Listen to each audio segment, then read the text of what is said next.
Certo, gente, boa noite. Noite para todo mundo, todos os camaradas, organizações aqui presentes. A gente vai apresentar aqui a visão da CST, que é a seção no Brasil da Unidade Internacional de Trabalhadoras e Trabalhadores, Quarta Internacional, para complementar um pouco a discussão dessa noite. Em primeiro lugar, a gente vê uma crise muito profunda do sistema capitalista imperialista. É uma crise econômica, uma crise política, militar, ambiental. A crise estrutural, por exemplo, do sistema já dura vários anos, aqui já foi referida, né? E, por exemplo, para tentar sair dessa crise, os governos burgueses de distintas variações políticas aplicam sempre planos de ajuste, tentando ampliar a exploração da classe trabalhadora, o saque sobre os nossos países, sobre os países semicoloniais, e isso muitas das vezes provoca enfrentamentos nas ruas, algumas vezes desestabiliza governos, gera também votos de protestos contra os governos de plantão ou rebeliões em alguns países, né? Algumas dessas, inclusive, foram referidas aqui antes de mim. Nós, socialistas revolucionários, somos parte dessa luta mundial contra esses planos de fome, de miséria, de saque, e, a primeiro lugar, apoiando essas lutas que estão acontecendo em outros países e, ao mesmo tempo, também enfrentando esses planos aqui onde nós estamos nesse exato momento. Do ponto de vista internacional, a nossa visão aqui hoje, um dos pontos mais avançados dessa luta, desse enfrentamento contra esses planos, o que está acontecendo agora contra o governo da extrema-direita na Argentina, do Milei. A classe trabalhadora e os setores populares da Argentina estão protagonizando um processo de lutas e um ascenso impressionante.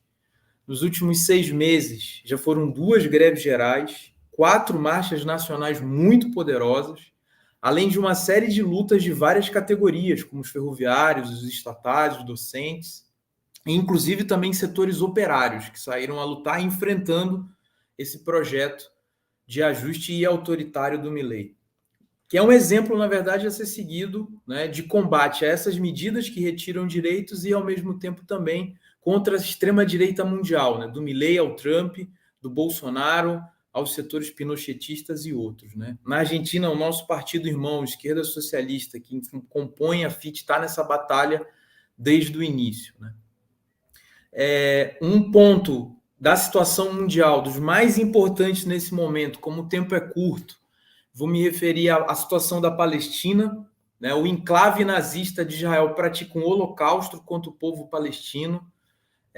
Agora mesmo são essas ações terrestres em Rafah, e contra esse genocídio tem surgido esse movimento mundial de solidariedade, que na nossa visão é equivalente, inclusive, aos protestos contra a guerra do Vietnã nos anos 70. Os estudantes nos Estados Unidos agora os seus acampamentos são a ponta mais visível dessa grande movimentação, né? E, ao mesmo tempo, enfrentando esse genocídio, ainda há a resistência palestina, que, apesar da desvantagem militar, segue ativa nesse momento. E a gente está nessa trincheira lutando pelo triunfo da resistência palestina, porque, de fato, só vai ter solução real para a situação ali no Oriente Médio, na faixa de Gaza, na Cisjordânia, em Jerusalém ocupada e todo aquele território, destruindo o Estado nazista de Israel e construindo uma Palestina laica, democrática e não racista do rio ao mar, né? Por isso a gente exige aqui do governo Lula a ruptura de relações com o Estado nazista de Israel. Um outro aspecto da situação mundial, também aqui se referiram alguns dos camaradas que me antecederam, é a destruição ambiental capitalista, esses eventos climáticos extremos, né? De acordo com estudos do próprio imperialismo, de agências como a ONU, o ano de 2050 poderia ser uma data limite, inclusive, para essa situação, mas nós acreditamos e somos parte desse movimento que enfrenta essas medidas que as lutas operárias, camponesas, indígenas e populares podem botar um freio nessa destruição imperialista, né? Preciso lutar para derrotar esses governos patronais, para expropriar as multinacionais do agronegócio, as multinacionais poluidoras, garantir a vida dos nossos biomas e dos povos da floresta, né? Revertendo, por exemplo, medidas como aqui no nosso país o marco temporal, dentre outras, né? E para dar conta dessas lutas, a gente, evidentemente, precisa, né, combater as direções pelegas, traidoras, burocráticas, mundiais, que estão bloqueando o caminho dos trabalhadores, ou impedindo que essas lutas possam ter uma expressão política também, né? Forças que, na verdade, governam a serviço do capitalismo ou estão dentro dos movimentos como agentes do sistema capitalista. Podemos, Siriza, partidos ditos socialistas ou comunistas. Aqui foi citado muito o PSOL, lideranças como Lula, que governa, Maduro, Evo Morales, Melechon, burocracias sindicais de distintas variantes. E nessa batalha tentar unir os revolucionários e as revolucionárias, que são parte desse processo. Pensando um pouco aqui, né, o plano nacional, como essa situação internacional se reflete aqui no nosso país para ver as nossas tarefas dos socialistas. Sem dúvida nenhuma, a situação do povo trabalhador no Rio Grande do Sul ocupa o ponto mais evidente da conjuntura nacional, é dramática, é a maior catástrofe climática e socioambiental do país. Isso a gente tem que somar com, por exemplo, as secas que estão acontecendo na Amazônia, com as ondas de calor no Nordeste, que nós não podemos normalizar, ou outros eventos, né? E os responsáveis são os governos capitalistas, são os empresários, é o agronegócio, as multinacionais. No caso do Rio Grande do Sul, é o governador Eduardo Leite, faz privatizações, que flexibiliza leis ambientais, ou o prefeito de Porto Alegre, o Sebastião Melo, que é um negacionista bolsonarista, né? Mas também o governo Lula, que, por exemplo, nesse momento destina 0,03% do orçamento federal, uma vergonha total, para combater, né, para fazer gestão de riscos e desastres, né? Eles são responsáveis por isso, não é natural. A CST, a nossa organização, é parte da solidariedade de classe. Nossos camaradas gaúchos estão, nesse momento, sendo parte da solidariedade ativa, estão defendendo, lá no Rio Grande do Sul, e a gente defende em nível nacional, medidas urgentes para enfrentar essa catástrofe, ampliar a campanha de solidariedade nos sindicatos ou de entidades como a Conlutas, garantir auxílio emergencial de um salário mínimo por pessoa já, paralisar os serviços que não são essenciais, garantir estabilidade no emprego até o final do ano, desapropriar imóveis, reestatizar empresas como a Corsan sob controle dos trabalhadores, fortalecer órgãos como o IBAMA, né? Parar o pagamento da dívida, o não pagamento da dívida para garantir assistência a todos os atingidos, né? Dentre outras medidas. Nesse sentido, também a gente acha importante definir bem o que é o governo Lula-Alckmin, né? É um governo capitalista, está aplicando um plano de austeridade, aplica medidas a serviço das multinacionais, como esse PL da Uber, por exemplo, e nós não podemos nem apoiar e nem depositar nenhuma confiança nele, né? Um exemplo do que significado disso, em coisas mais concretas, é que os banqueiros, os grandes empresários, o agronegócio, os militares golpistas que fizeram a intentona de 8 de janeiro recebem bilhões, enquanto os servidores federais estão com salários congelados em 2024 e a educação federal está em greve. Então, a nossa tarefa é lutar contra o governo capitalista do Lula e o Alckmin e apoiar essa greve da educação federal, ou lutas estaduais contra os governadores, como da educação e outras categorias que estão lutando no país, né? Exigir, por exemplo, que tenha da CUT, da CTB, que tenha uma unificação dos servidores públicos, uma unificação dos trabalhadores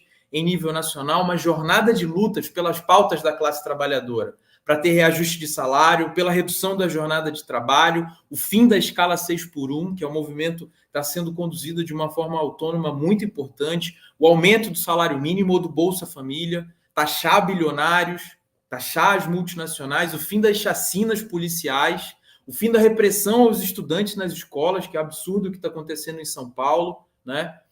As pautas feministas, como o direito ao aborto, direito, né, da população LGBTQIA+, dentre outras pautas, como parte de uma luta mais geral, né?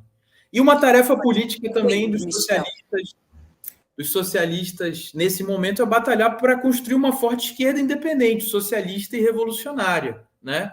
Uma saída política para a classe trabalhadora e os setores populares. Isso é preciso trabalhar em conjunto e refletir também aqui nessa reunião, porque, de fato, nenhuma das organizações que estão aqui ou fora dessa reunião, de fato, consegue ser um polo aglutinador que garanta essa alternativa política de verdade revolucionária no nosso país. Então, é importante pensar ações em comum no que seja possível e também possibilidades de atuação dos revolucionários e das revolucionárias nas lutas, mas também nas eleições. Nas eleições, nós da CST vamos defender a independência política da classe trabalhadora, sem qualquer aliança com os patrões.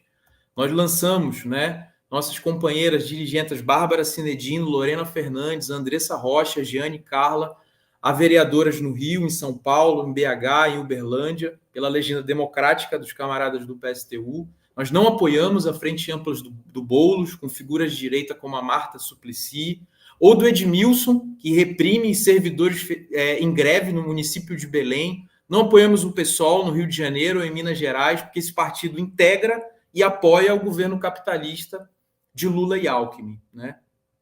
Infelizmente, não foi possível, nesse momento, reeditar o Polo Socialista de 2020, né? A gente acha que isso é um déficit, mas, de todo modo, a gente pode pensar que tipo de ações a gente pode realizar em comum, no que for possível, entre as forças que estão aqui nesse momento, né? No nosso entendimento, também no processo eleitoral, porque os trabalhadores e a juventude vão participar das eleições majoritariamente e nós temos que tentar batalhar na contramão, remando contra a corrente, para tentar garantir que uma parte, mesmo que minoritária, dos trabalhadores vote em alternativas socialistas e revolucionárias e não vote nos patrões, porque, evidentemente, é um veneno que se injeta nos trabalhadores nesse processo eleitoral feito para a burguesia e que a gente também tem que participar nesse momento, na eleição desse ano. Por fim, nós da CST e da UIT, diante da decadência mundial do sistema capitalista e imperialista, defendemos, em primeiro lugar, a massificação das lutas, né? Seguir apostando nesse caminho, apesar das dificuldades. E nessa unidade também que a gente tenta construir de revolucionários e de revolucionárias, batalhando em cada país, em nível mundial, para construir governos da classe trabalhadora sem patrões, por um Brasil e uma América Latina socialista, por um socialismo mundial com democracia operária, que não tem nada a ver com esses regimes burocráticos e repressivos stalinistas como os que existiram na União Soviética, na China, em Cuba, no Vietnã, na Albânia ou na Coreia, que nunca foram socialistas, né? Governos de verdade da classe trabalhadora que expropiem a burguesia e construam uma economia planificada democraticamente pelos trabalhadores e os setores populares para tirar nossa classe e os setores populares dessa crise geral que a gente está vivendo. Tá bom. Bom, vou me referir a alguns elementos aqui que ficaram de fora pelo tempo. Em primeiro lugar, a gente acha fundamental continuar iniciativas como essa, já foi falado, Plínio e outros camaradas. A gente está à disposição e quer continuar construindo esse tipo de iniciativas e de eventos, e também pensando como explorar algum tipo de ação em comum, né? No início da greve dos servidores federais da educação federal, a gente conseguiu construir um manifesto que nós que estamos aqui fomos parte, outras organizações que não estão aqui também foram parte. Parece uma iniciativa positiva, que a gente poderia pensar em como dar continuidade, né?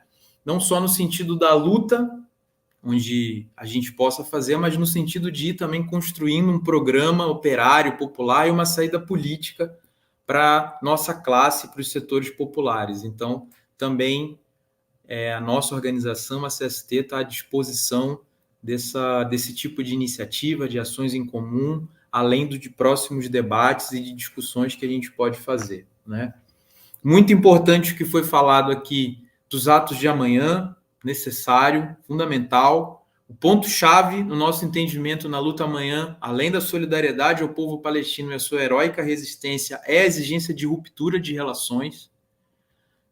O governo Lula faz discursos falando que há um holocausto, que há um genocídio, então precisa partir das palavras aos atos, às ações, e nós temos que reivindicar que a CUT, que a CTB, que a UNE façam essa exigência ao governo Lula e que exista imediatamente ruptura de relações militares, econômicas, diplomáticas, culturais, que o embaixador sionista que reúne com golpistas de 8 de janeiro seja expulso do nosso país, que o governo brasileiro não venda mais petróleo para a máquina nazista que esmaga os nossos irmãos palestinos, que o governo brasileiro saia da frota marítima que agride a soberania do Iêmen, nesse momento no Mar Vermelho, no Golfo de Éden, que a gente não tem as Forças Armadas dando bilhões para as empresas sionistas nesse momento, apoiar as campanhas, por exemplo, como o BDS, que exigem que essas medidas não sejam realizadas, e, fundamentalmente, que o governo brasileiro impeça que a gente continue comprando armas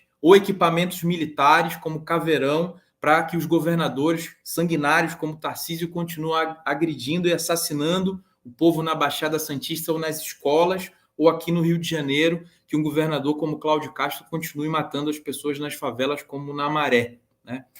Então, essa exigência ela é fundamental, imediata nesse momento, para o ato de amanhã, né? Do ponto de vista mais geral também da luta contra a extrema-direita, né? Aqui a gente coincide com o que foi dito da necessidade de punir a cúpula militar, né? Foi um erro total a política de anistia deles desde 79, e agora, depois do 8 de janeiro, é necessário punir esses militares, começando pelo Múcio, que é ministro de Defesa do governo Lula-Alckmin, passando pelo GSI, que deveria ter sido extinto, a cúpula assassina que matou o Genivaldo da Polícia Rodoviária Federal, que ajudou os golpistas fazerem a sua intentona de 8 de janeiro, a cúpula da Polícia Militar também, e outros mais, como os empresários que financiaram tudo isso, empresários do agronegócio, empresários como o dono da Ravan, que deveriam ser suas empresas expropriadas nesse momento. Ou seja, a unidade de ação contra a extrema-direita é uma necessidade, porém não pode servir como um biombo para fortalecer políticas de conciliação de classes, de aliança com os patrões, como que o PSOL está fazendo nesse momento, né? Porque, inclusive, não joga o seu peso para os atos e mobilizações que existiram contra a extrema-direita, como no último dia 23, e nem deram continuidade a essas lutas, né? O caminho, por exemplo, é o que está apontando a FIT, organizações de sindicalismo combativo, como os ferroviários na Argentina, que estão lutando por um novo paro nacional de 36 horas, e atos quando as leis que retiram o direito dos trabalhadores sejam apresentadas no Congresso, no Senado da Argentina. Esse é o exemplo que a gente tem que seguir aqui nesse exato momento no nosso país, né? E, fundamentalmente, seguir apoiando servidores. Há uma marcha agora, dia 21, dos servidores da educação federal. A gente precisa apoiar. Os estudantes estão fazendo greves estudantis, né? Alguns deles já reivindicando um comando nacional de greve e mobilização estudantil, que é o ponto-chave para a gente enfrentar esse governo, né? Lula-Alckmin, que colabora com os nossos inimigos de classe, e tentar construir, no máximo do que for possível, uma esquerda independente, socialista e revolucionária. E, sem dúvida nenhuma, as organizações que estão aqui têm que pensar como podem atuar em comum nesse sentido de, né, realizar essas ações, né, no plano da luta de classes e também no plano da situação política, né? Essa é a nossa disposição, esse é o nosso entendimento, tanto nas lutas, nas ruas agora, quanto também no processo eleitoral do segundo semestre.